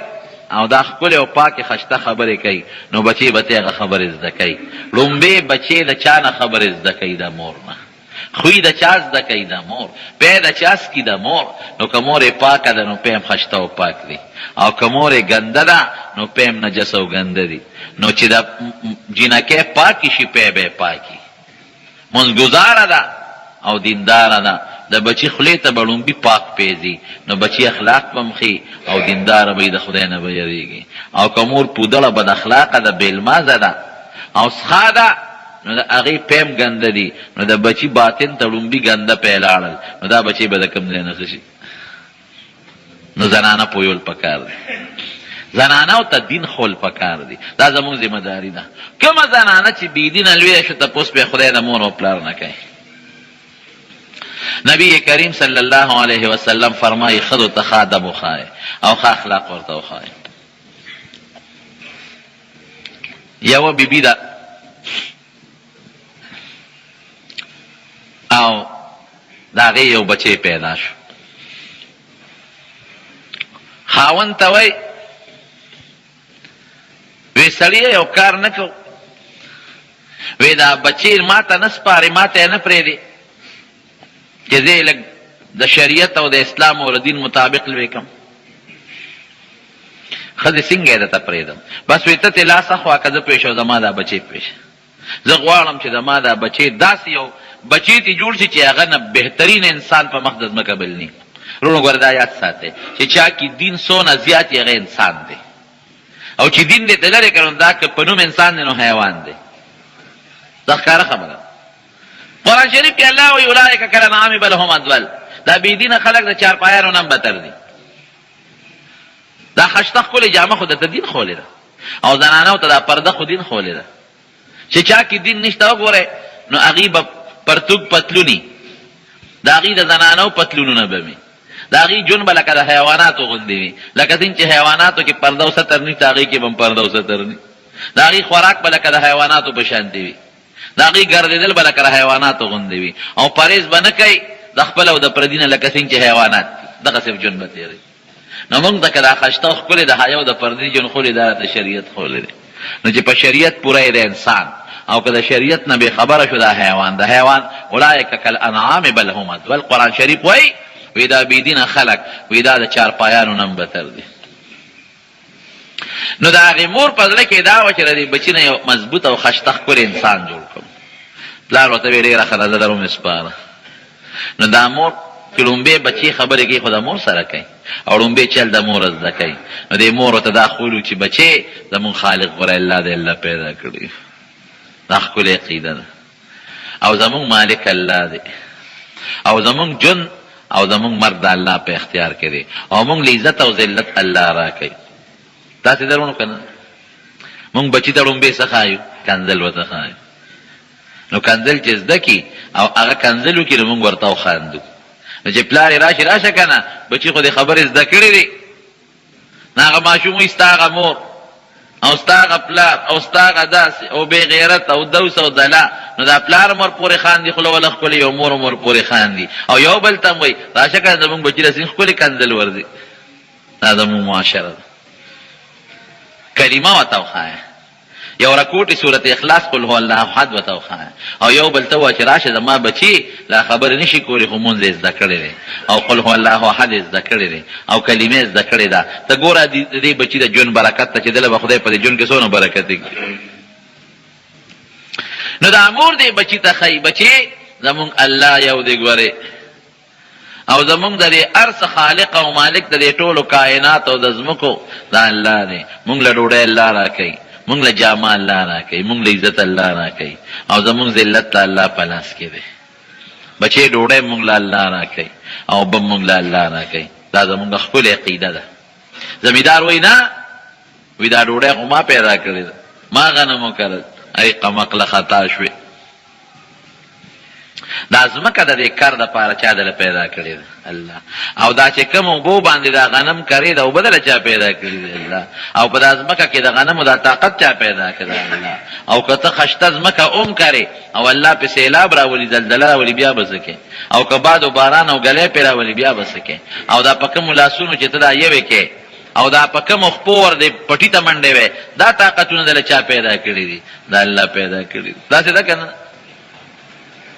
دنیا د اسباب او غیر اسباب به استعماله وګوره پر اسباب او نتیجه الله مرتب کوي نو دې خپل بچی له دا مور لګیا د عقیده جوړای دې مور به سره خواري کوله پاله ولا پورا یقین جوړاو نو په کوټه کې دنه به وته ډوړې خاو دیو چې دا ګټ کې پټه جامې به وته پټه خاو دی او به میوه به مرته چې دا پټه سنبال کړي وي نو چې دې بسنګا دې ماشوم اوګې شو مور ډوړې وي بچي بیا دې زما ډوړې غوښته ډوړې خو الله ورکي الله تعالی سپورته کنه او الله نو غواړي چې دل درکې دې ماشوم بلا سپورته کې الله اوګې مال ډوړې راکې الله تګې مال او براکې الله جامې می خیره نشي خدای مال جامې راکې نو مور بوتدار سپټ پکوټه کې خاو دیو نو دې بلار کوټه ته بنناوت نو یو ګټ جامې به اړولې بکسونه به اړقول المارانو پټه بوته مو ډوړې خبره راواغشته او به راواغی جامې به راواغشته مور مال خو الله ډوړې راکړه ابو ته مور پټه خاو ده مور مال خو الله براکړي مور خو مال خو الله جامې راکړي او کنه بچي څنګه چې الله نه ښکاري پټ دی نو دا څیزونه هم ګورې هغه پټ درکوي. الله نه غواړه ښه چې په ګېډه بدل شو ناجوړه شو. الله ما جوړ کې د بچې ته دارو به درته یې ښودي تو ګوره ګوټ کې سپېرکې به پرتې وي به یې واچولې خېټه به یې ټیک شوه. ما له خو الله دارو راکړه دا مور سره خواري کوي. مونږ بچو ته دا نه وي مونږ بچو ته دا په غوږ کې اچو چې بچې ګورې که دغه ځای ته منصب ته دا 900 ډوډۍ به پکې وي او که دغې منصب ته ونه رسېدې ګوره ډوډۍ نشته. دا اول نمونه مونږ په ذهن کې دا واچو چې زمونږ ډوډۍ دا د کاروبار په غیږ کې ده. ډوډۍ په کاروبار کې نه ډوډۍ د چا په اختیار کې ده. دا د کاروبار دا چل د چا خولی دی دا سترګې روغې چا درکړي دي د لاسونو کې دا طاقت ته له چی ښودی دی او په دا خپو کې د چې پالت دی وایي ته کاروبار بیا وکړه سترګې د لړندې کې ته بیا کاروبار وکړه. دا ظاهري اسباب دي دا به کې خو یقین به په الله ساتي چې خدای دې کاروبار کې برکت تا چې دې کې به رزق ته راکړي. یو ځلې دا مور چې ته تلې وه خپلوانو کره هلته ورته یاد شو خو ما خو نن خپل بچي ته ډوډۍ نه دی اخی هغه به مدرسې ته تلي وږي به یې راغلی به یا الله دا څو شو دا خو زما ټوله خواري نن په اوبو لو شوه. زوی به مې راشي به خدای خبر هغه ماشوم په چیني لاسونه څونه اوچت کړي او څونه به یې خدای ته جړا کړي چې خدای ډوډۍ راکړي اوبه راکړي. نن خو زما ډوډۍ اوبار سیر شوي دي نن به زما راز فاش شي. ولې پته به ورته ولګي چې دا خو راته مور پټې ښودل دا خو خدای نه دي راکړی او نن مې مور نشته نو نه ډوډۍ شته او نه اوبه شته. خدای خواري مې په اوبو ځي ما خو د دې بچي یقین الله په تا جوړاو دا مې غرض و او نن مې ټوله خواري وبوړې. خدایا هغه ټول چې څه محنت مې څو کاله وکړه په اوبو بربادېږي هېر مې شو. خدایا هغه ځای نه پړونې را په سر که او ځان پسې راکاږه او په منډه منډه راځه چې خدایه چې زه مخکې شم او زوی مې نه راغلی چې پټ ورته چې ته ډوډۍ اوبه کېدم چې دا مور یې کور ته راورسېده ویې کتل بچي پر لد غځولې ډوډۍ ورته پرته ده خشته ښکلې شربت اوبه ورته پرتې دي او خشته میوه ورته پرته ده او لیدو سره مور ته مورې نن خو ماله د مال لا ډېره ښکلې ډوډۍ راکړې ده. بچې هغه څنګه ویرالم لکه د مخکې غوندې مې مونځ وکړ یو 2 رکعاته او لاس مې الله ته اوچت کړل چې یا الله د مدرسې نه وګېرالم خدای ماله ډوډۍ هم راکړې او ماله اوبه هم راکړې او چې څنګه کوټې ته ننوتم او ګوټ کې مې وکتل نو ډوډۍ هم پرته ده او خشته ښکلې اوبه هم پرتې دي. مور یې نن یې ورسره میوه هم راکړې او ته راشه ډوډۍ ته وګوره خوشبویي ته ځي او ته دې اوبو ته وګوره خشته داسې اوبه دي سیلبن اعلی خوشبویي ته دي او دې میوې ته وګوره مورې داسې خو ما په ژوند کې چېرته نه ده خوړلې. مورې پوه شوه چې زما خواري ځای ونیوه او زما د بچي کنیکشن الله سره ولګېد الله سره ډایرکټ شو زه رمینځه ووتم. وروڼو ګورې دا الله کولی شي که نه عادت یې داسې نه دی داسې کوي نه ځکه تا لاس پې درکړي دي نو ته به لګیا کار به کوې برکت به دله الله چي ډوډۍ به خدای درکړي ته به لاس پې ښودې نور که داسې وي نو داسې م الله کولی شي. ابل اوس حدیث کې زمونږ یو حدیث تیر شو حضرت جابر رضی الله عنه فرمایي چې خندق هم کنستېده غزوه خندق چې ورته وایي نو وی هلته کې سخته یخنین ده او وی خوراک نشته. وی چې نبی علیه السلام مبارک ته مې وکتل نو ډېر زیات کوږي و او په دې خېټه باندې د لوږې د لاسه کاڼې تړلې و 3 ورځو نه هم څه څکلې نو 3 ورځو نه. وی اجازت مې ته وغوښتې صاحب اجازت راکړه کور ته لاړ شم. وی چې او وی کور ته لاړم بیبي ته مې وویې چې ښځې پیغمبر علیه السلام مې په ډېره لوږه ولید قسم دې ټینګېدی نه شم نور صبر نشته څه شته که نشته چې وله پاخه کړو. 3.5 کیلو اوربشې وې 3.5 کیلو او ورکوټې چیلوکې پټینې کورنۍ چیلوکې راکوټې د بچی وه د چیلې دقه وه. وی مې چې داسې وکړه شابه ته دا اوړه مې چن کا دا اوربشې او زه به دا چیلوکې حلاله کم والله که ټینګېدی شم چې د حضور پاک دې لوږې ته مې وکتل ما فی ذلک صبر. وی بس ښځه مې لګیا شو هغې اوړه کړل زر او ما فورا هغه چیلوکې حلاله کړه هغې غوښه مې وړه وړه کړه کټوۍ کې مې واچوله او یې ښځې مې اوړه واغږل. وی ما ته وایي چې ګورې لاړ شه نه شرمې نبي علیه السلام ځان سره د یو 2-3 ملګرو پټ راوله چې نور څوک خبر نه کوي خبر څوک نه شي ځکه دومره شیخ نه دی 3.5 کیلو اوړه څه شی وي او چې بندره 3-4 ورځو نارمي. وی د لاړم حضور پاک ته مې په غوږ کې پټ ووې چې د الله رسوله یو 3.5 کیلو اوړه دي او ساع ورته عربی کې وایي تقریبا هغه م واغږل او یو رکوټې کورنۍ چیلوکې بچی ده ام یې لاله کړه او ته راشه ځان سره 2-3 ملګري زیات نه وی حضور پاک ماته وفرمایل کثیر طیب دا خو ډېر شی دی او ډېر اعلی شی دی وی ورشه بیبي ته دې ووایه چې تنور نه ډوډۍ را نه پورې کوي او کاټوی هم نه پوځئ او خندق کې چې څومره صحابه ټولو ته اعلان وکړه چې خدای مو بخښه جابر ډوډۍ کړې ده راځئ نبی علیه عزت مخکې شو وی چې کور ته ورسېدم بیبي راته وی څه دې وکړل مې د الله رسول خو ټول صحابه راواستل وی تا د خدای داسې کي تا د خدای داسې کي ودې شرمولو تا ته ما نه وی چې پټې پوی کا وی ما ورته ووې پوی کړې مې د نبي علیه السلام خو سره د هغې ټول غوښتل وی زه بس بیا چې پوی کړې دی نو خبره خلاصه ده وی راوړی اوړه مې وله راوویستل په هغې کې مبارکې لاړې څوکړې راوړه دا کټوی کې لاړې مبارکې څوکړې طالبانو ته مې وګورې طالبانو سوچو کې کم ترکاری کې او په کومو اوړو کې چې د حضور پاک مبارکې لاړې تللي دي ولې صحابو خېټو ته هغه تللي دي صحابه هغه خلک بختور خلک د حضور پاک مبارکې لاړې اوړو سره ګډې شوې ترکاری کې ګډې شوې د صحابو خېټو ته اقه لاړې تللي دي صحابه دومره پاک خلک دي خدای ته خوښ خلک وی نبی علیہ السلام فرمایل چې ورشه یو بله ښځې له دې بله ښځه راوغواړه چې ډوډۍ ورسره پخېږي 3.5 کیلو څه شی وی نبی علیہ السلام مبارک ښځه م راوغوښته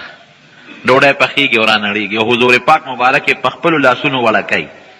او یې کټوی به داسې نه راړوی په کاسه به خوروا او غوښه رالی په کاسه باندې چې خوروا غوښه رالي په ډوډۍ د پاسه اچوي او صحابه ترې راځي وخوړې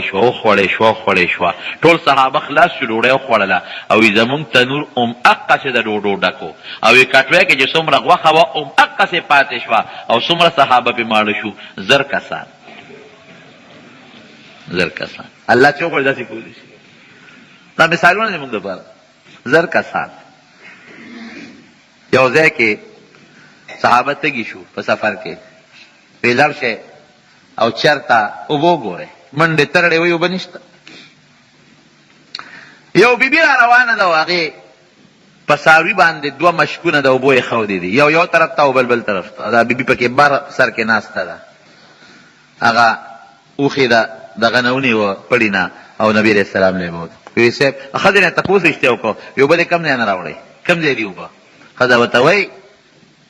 وی اوبه یو شواروز مزل دی یو شواروز پرون دې ټیم کې مې دا مشکونه ده اوبو نه را ډک کړي دي پرون دا وه یو شواروز مزل چې بویې تله نبي علیه السلام لوی صاحب اوبه خو د یو شواروز په مزل لري دي او وی دغه زنانه ده بیبي لږه راکوزه شه هغې ته وکتل چې دا خو بلا خلک دي خو به خبره منم اوبه به رانه غواړي نو او چې دومره اوبه قیمتي وي چې د شواروز په مزل یې خلک راوړي نو دا واقعي چې اوبه ډېره قیمتي شوه عربو کې اوبه ډېره قیمتي دي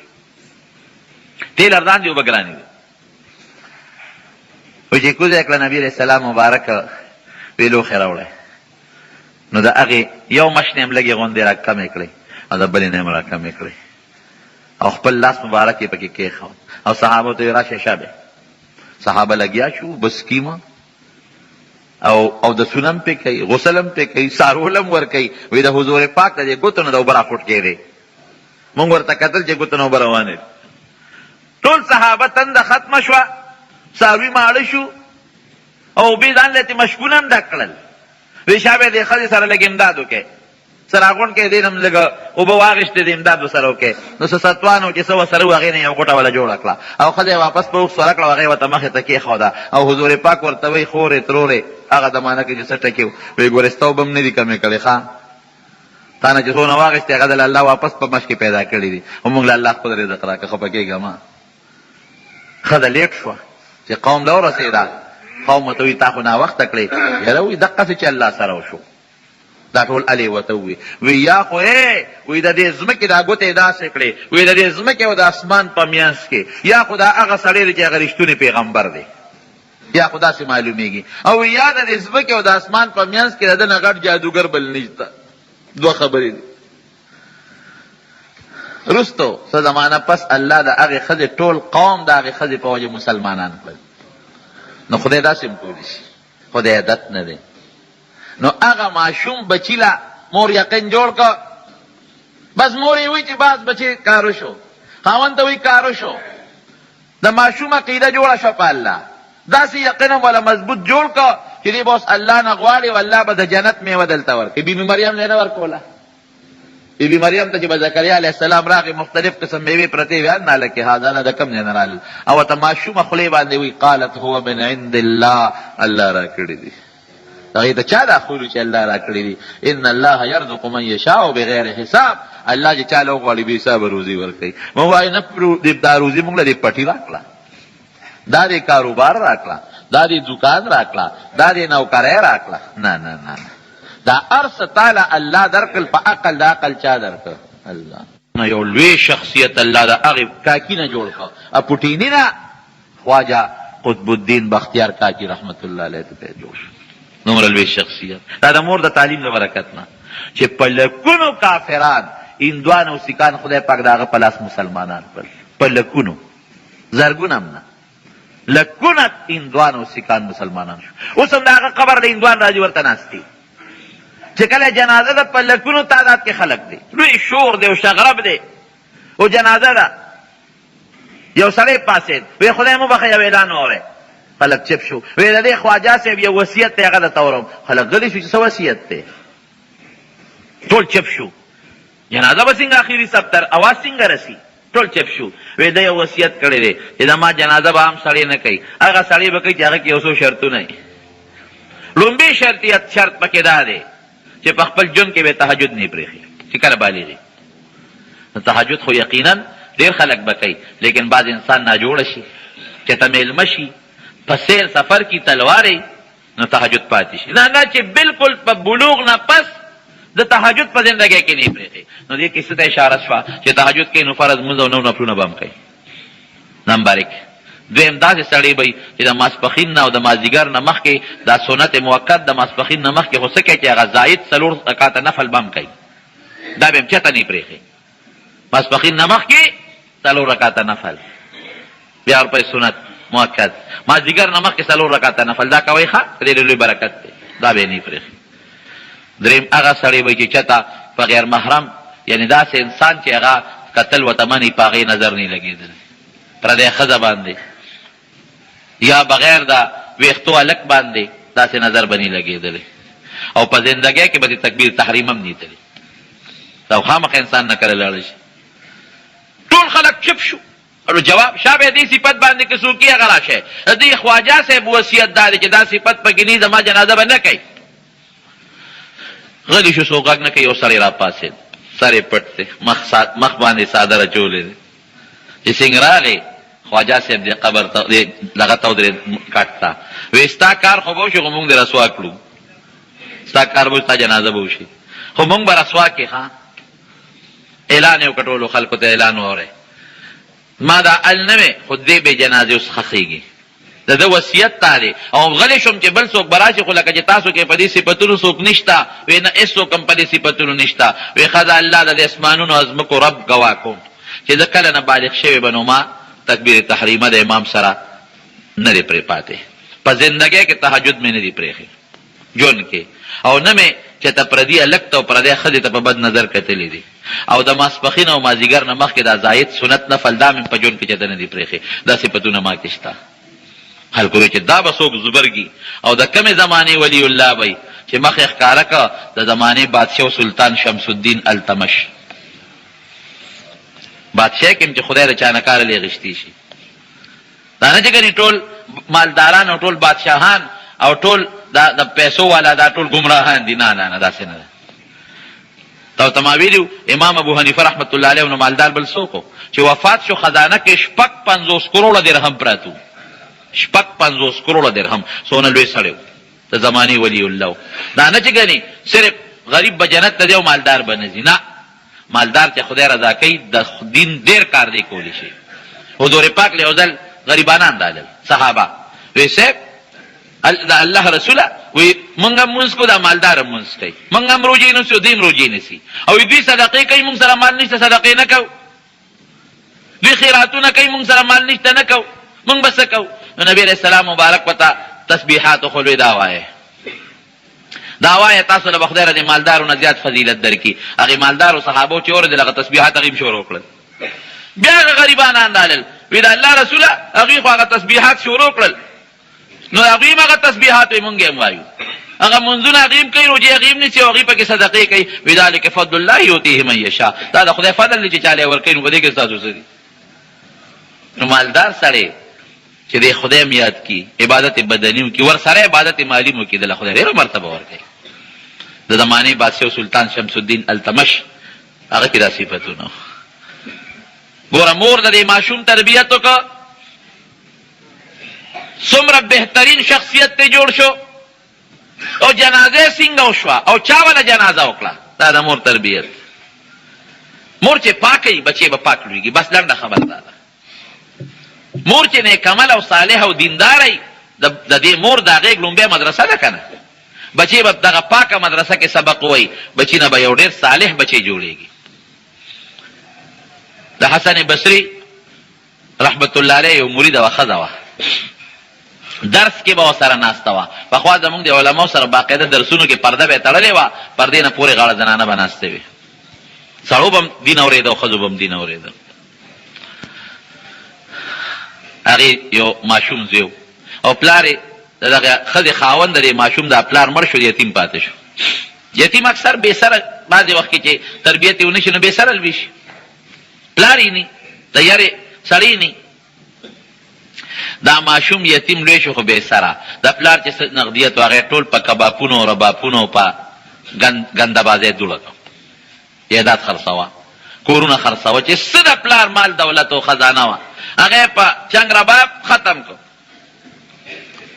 مور به ورته نصیحت کوي، یا بچې دا ته څه کوې، او چې د پلار مور نه بې درېغه مال پاتې شي او لاس پې پې نه کړی دی، لیکن هغه هم دغسې کوي. یا بچې دا څه کوې، ته خو مونږ دی له نه وې غوښتې د الله نه، مونږ خو دی له غوښتې چې تا نه خدای پاک یو نیک ماشوم جوړ کړي، دینداره ده نه جوړ کړي، عالم ده نه خدای جوړ کړي. او حسن بصري رحمت الله علیه به هم کله کله بوته استاد جي درته څه نصیحت وکړه، هغې غریب به ورته نصیحت وکړه. ورونو چې لوښې ګندۍ په نصیحتونو نه پاکېږي، داسې ده که نه چې بالټي وي بالټې او ګنده اوبه پکې پرتې وي، که سوچه غوړي م ورچې پلیتېږي به، که شات هم پکې چې په هغه شاتو نه پاکېږي، که پیم پکې چې په پیو نه پاکېږي.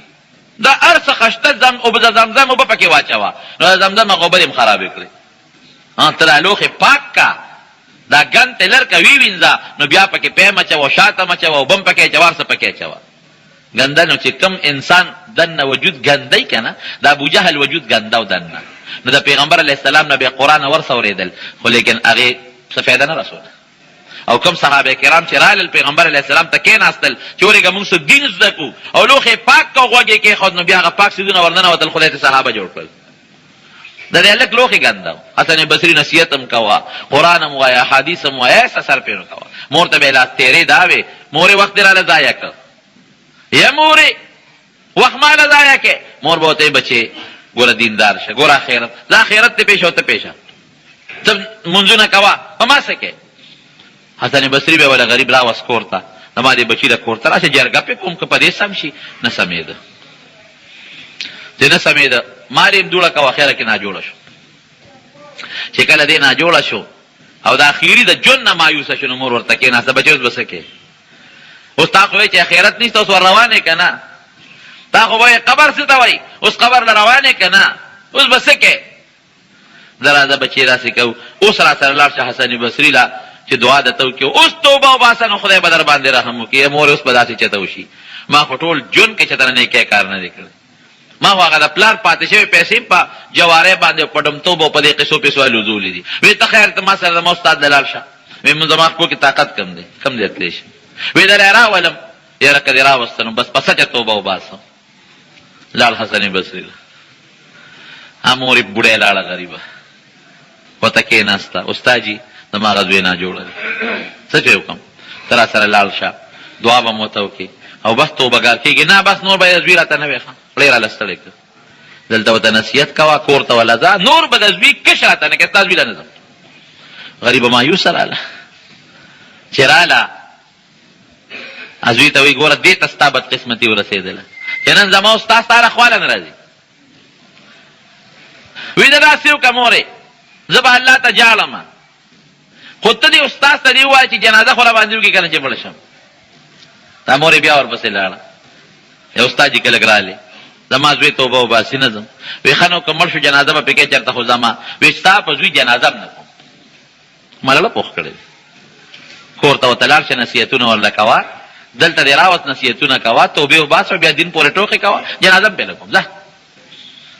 دا چې غریبه راله جاړي ټول ډوبه ټپه اوښکو لمده شوه. بچې ستا بدقسمتي دې حد ته ورسېده چې نن حسن بصري ستا جنازې له نه راځي. هغه هلک څه وایي؟ مور یې بس ټیک ته چې نه راځي. بس زما الله دې زما توبه ده بس. او یقین مې دی چې ما به خدای بخي، خو یارېږم ځکه ټول عمر مې په دغه کې تېر که په ګمراهۍ کې. خدا سے به وکړي مور یې زما یو وصیت یو درخواست مې واوره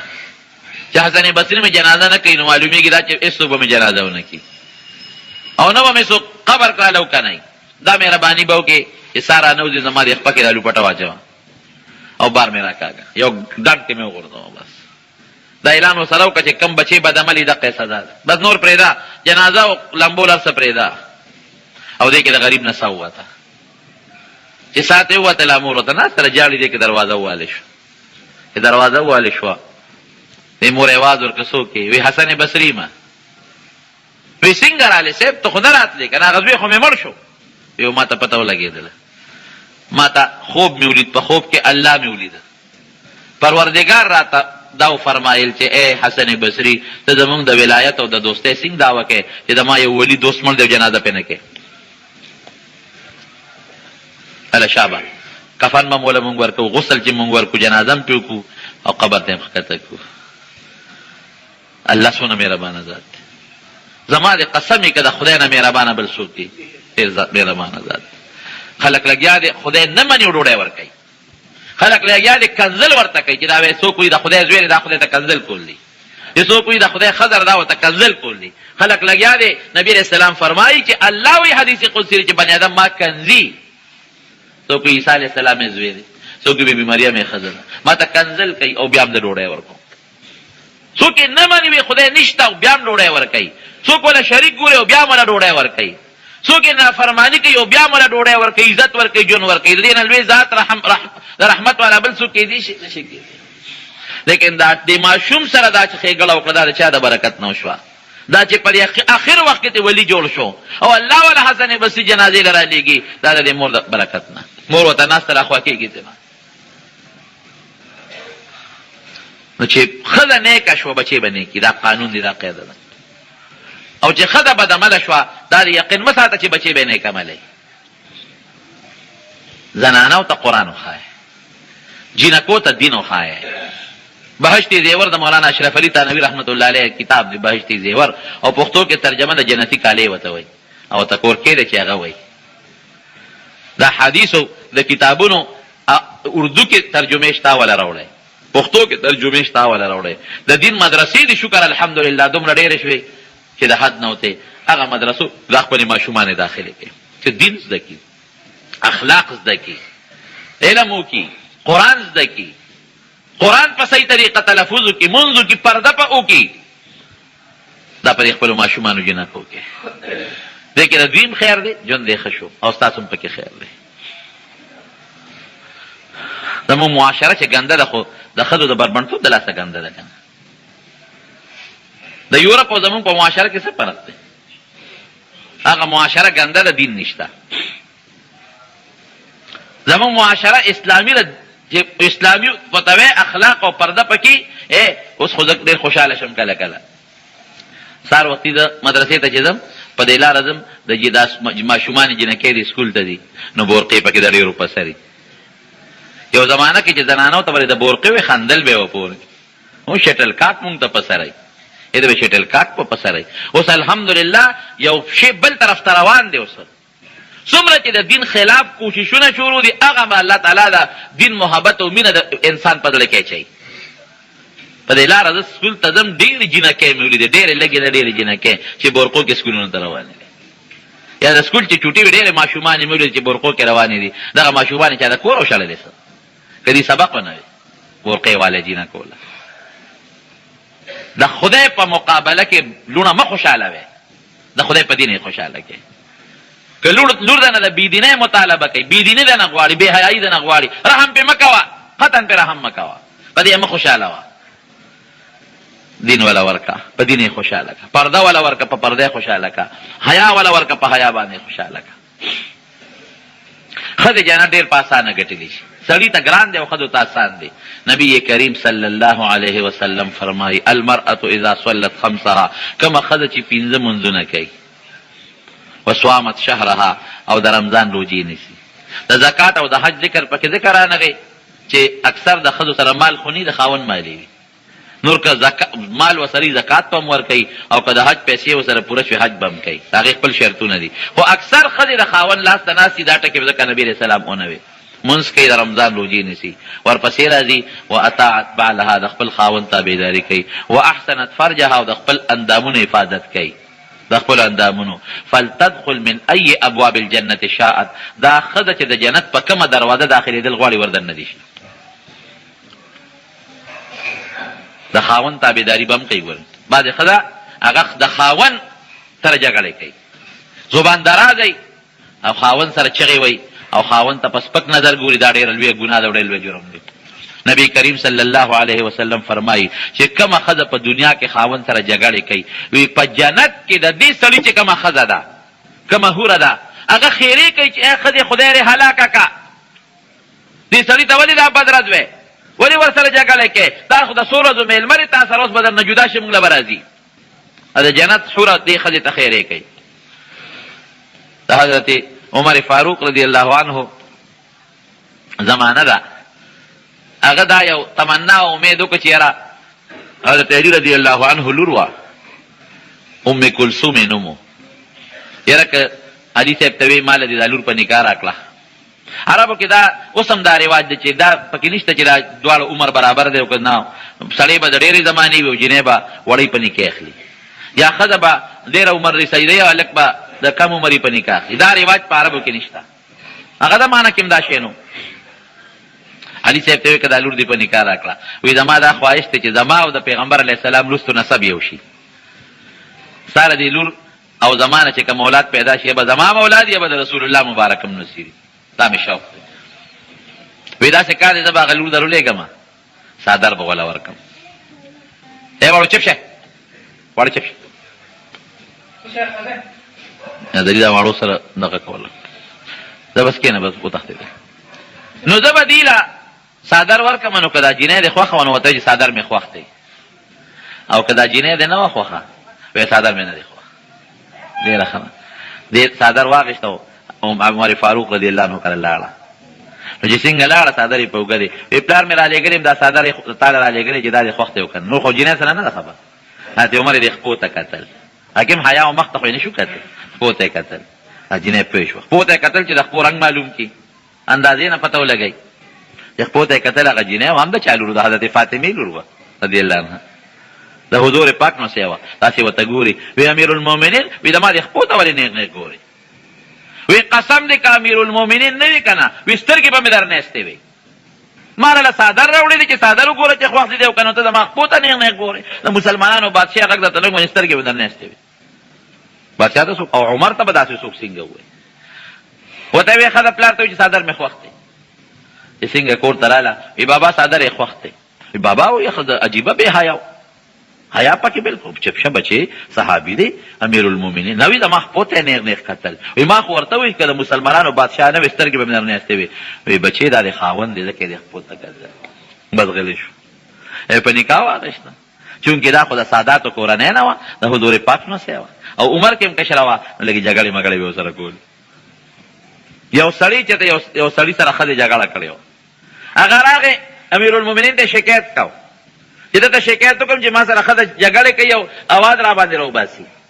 بادشاه د خلک شکایت کوي چې راغې اوس د حضرت عمر فاروق سره دا اوس بل تیزه ده، په کور کې د دې اواز پې اوچت دی او ورته غلی دی. چې دروازې وویل حضرت عمر وله راووته، سړی ته روان شو. وی هلکه دا دروازه تا والې وه؟ وی یو. وی څه وی راووتم که نه؟ وی د ما یو مسله وه خو حل شوه. حل شوه. وی څه مسله وه؟ نه دې ما نه تپوس وکړو، نه دې زما جواب ورود او حل شوه. وی ما د ښځې نه فریاد راوړ چې ښځه را باندې اواز اوچتوي. وی ستا حال مې کور کې ولیده، مسله حل شوه. حضرت عمر ورته څه وایي؟ الله اکبر. او ورته ګوره ښځه د پختۍ نه پیدا ده، حضور پاک فرمایي، او د بره پختۍ نه پیدا ده. نو دا په پښتو کې دا بره پختۍ کږی، نو چې دا کار کوي خامخا کوږوالی وپکې. وی ګوره دا ستا نوکره ده، نوکره د نوکرتوب کار دله کوي، کور کې جارو دله نه وایي نوکره، دا ستا څوکیداره ده، د کور څوکۍ دله کوي، دا ستا دوبڼه د جامې د لینځي، دوبیتوب کار دله کوي، دا ستا باورچنه ده، ډوډۍ هم دله پخوي، او دا د ښځه د بیبیتوب کار هم دله کوي. نو پنځه کاره دله کوي، نو ګزاره به ورسره نه کوي. نو ښځه به هم د خاوند خیال ساتي، خاوند به هم د ښځې خیال ساتي، ګزاره به ورسره کوي. اطاعت بالها واحسنت فرجها، او خپل اندامونه پټ ساتي. نن یورپ وایي اسلام ښځې له حق نه موږ ورکړی دی. هلکه تاسو څه ورکړه؟ پتلون یې ورته واچو، او نیکر یې ورته واچو، او بنین یې ورته واچو، کمیس پرتوګ یې ته وي. دا حق دی؟ دا خو حق نه دی، دا خو حق نه دی. بربنډتوب خو حق نه. ښځه خو د پیسو ګټلو مشین نه دی، دوی خو د ښځې بربنډ اشتهار په دروازو په کوڅو لګوي او پیسې پې ګټي. دا خو ښځه تا ذلیله کړه. غټ غټ اشتهارونه په کوڅو په لارو کې، په پېښور کې یو ځای بل ځای، په اخباراتو کې د اشتهارات د ښځو په نوم د ښځو په بربنډتوب پیسې ګټل، دا حق دی؟ دا خو تا ذلیله کړه، پیسې پې ګټې، د هغې وجود بربنډ کې نیکر ورته واچوې چې خلک دې ته ګوري او زمونږ دا څیزونه خرڅېږي. دا خو دې ذلیله کړه، دا خو ذلت دی. شکر دی شریعت ښځې له حق ورکړه، ښځې د کور سرداره کړه، درنې کړه. خاوند ته وایي په نکاح به یې اله اخلي چې مهر وله ورکړې، مهر دې نه ورکړې، نه به یې په نکاح به یې نه بوځې، کور به وله جوړی، خو د کور بندوبست به وله کې، خپل حق به وله ورکړې دې ښځې له. او چې پلار کره دي په هفته کې د دې دا حق دی چې دا مور او پلار کره لاړه شي بوځې به، دا خو یې ډېر لوی عزت ورکړ. بچي ته څه وایي؟ دا دې ګورې مور ده، دقه ښځه وه په خاوند یې حق و. بچي ته وایي دا دې مور ده، ګوره د خپل لاندې جنت کې خیال به یې ساتي، به هم خیال ساتي، لور به هم خیال ساتي، سخر به هم خیال ساتي، هلته به پلار هم خیال ساتي. میراث کې وایي نیم میراث د سړي په نسبت وړي، مې چا پې سوچ نه دی کړی، د نیمې نه هم زیات جوړېږي. څنګه ټیک تر هلک په نسبت خو میراث نیم دی، د سړي مهر دي او د مهر هم پکې راغی، د خاوند نه مهر راغی. نمبر 1 شو. پردي کور ته لاړه، د بل کور ته بیا هم د پلار په مال کې میراث وړي، هلته کې مړي د خاوند نه میراث، دلته نه میراث وړي، د ورور نه میراث وړي. دلته دا نه چې ګنې کور پردی شو، ګنې د پلار د مال سره کار نه، د پلار پیسه کې به باقاعده د میراث د خاوند نه به مړي. او سړي د سړي خو د سخر خواښې نه څه حق نشته، د دې هلته نه هم حق پیدا شو، دلته نه به مړي، هلته نه به مړي. او په سر یې څه ذمه داري څه بوج هم نشته، د سړي په سر خو بوج دی. د مارونو شریعت او اسلام ښځې ته په ډېر دروند نظر کتلي دي، خو چې ښځه ښځه وي